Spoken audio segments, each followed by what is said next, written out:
This is a story about why it's good to be bored. Isabella Summers was born October 31st, 1980 in Hackney in London. But when she was about 10 years old, her parents moved to this sleepy seaside town, A place called Aldeburgh. away from the hustle and bustle of London. Isabella said there was nothing to do there. But when she was about 13 years old, she found something to do. There were these two older neighbor boys that lived next to her, and they loved American rap music. And they wanted to share their love with Isabella, so they made her a tape. On one side of the tape was the Snoop Dogg album Doggy Style. On the other side was the album 6 Feet Deep by the Prince Paul RZA project Gravediggaz. And Isabella was obsessed with this tape. She would listen to it over and over, memorizing all the words. And then as she got a little bit older, she had some friends that were into DJing. When she turned 18, she bought a pair of decks herself and was determined to be a DJ and, as she said, the greatest female producer in the world. She moved back to London to study art at Central St. Martin's College,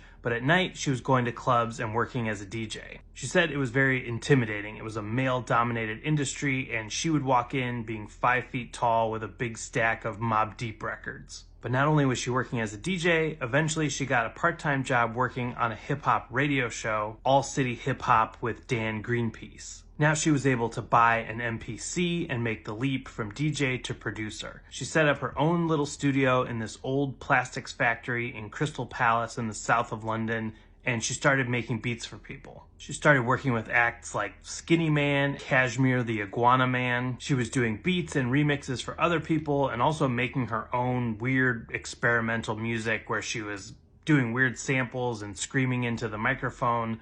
And then one day she started working with this band called Ludes. And the guitar player of Ludes, this guy named Matt, he had a girlfriend that would come with them to the studio. And Isabella started talking to this girl and they became friends. And then one night Isabella gets this idea that she wants to make some music with a female singer. And she thinks, I should ask that guy Matt's girlfriend. So she calls up this girl and says, hey, do you want to come to my studio and make a song with me? And she's like, I haven't slept today, but sure, I'll come over. And the two find that they have a lot of chemistry together. The girl has a great voice, and Isabella makes the music, and she sings, and they write songs together, and they make everything in Isabella's tiny studio, banging on walls and overlaying vocal tracks. But then they continue doing other things. Isabella is doing producing, and this girl, she's singing in this band called A Shock. In 2007, A Shock releases an album that features this song called Happy Slap that the girl had actually written with her boyfriend, that Ludes guitarist Matt. And it was a song about an intense relationship with kind of violent lyrics that were metaphorical. But nothing really happens with this song, nothing really happens with this band, so the girl ends up leaving. She starts to think that there really was something there with the music that she had been making with Isabella.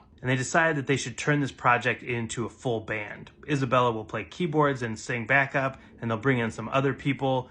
And then they booked a show, and then they realized that they don't have a name. They'd sort of had a name for the project, but it was kind of an inside joke. For their project together, Isabella Summers had gone by the name Isa Machine. And the singer, who was named Florence, she went by the name Florence Robot. And they thought Florence Robot, Isa Machine was just too hard to say, so they changed the name to Florence and the Machine. In 2008, Florence and the Machine released their first single, which was a reworking of that song Happy Slap.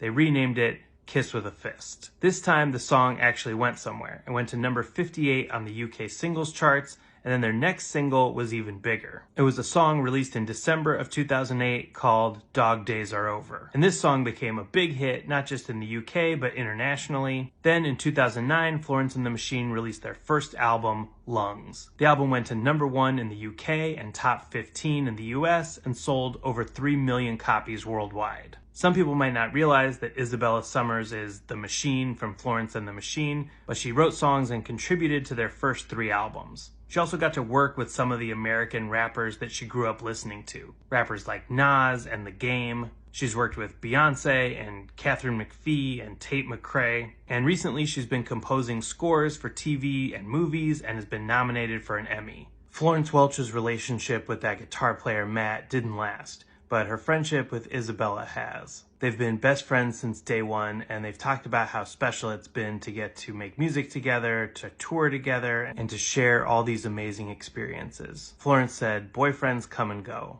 but a friendship like this is once in a lifetime.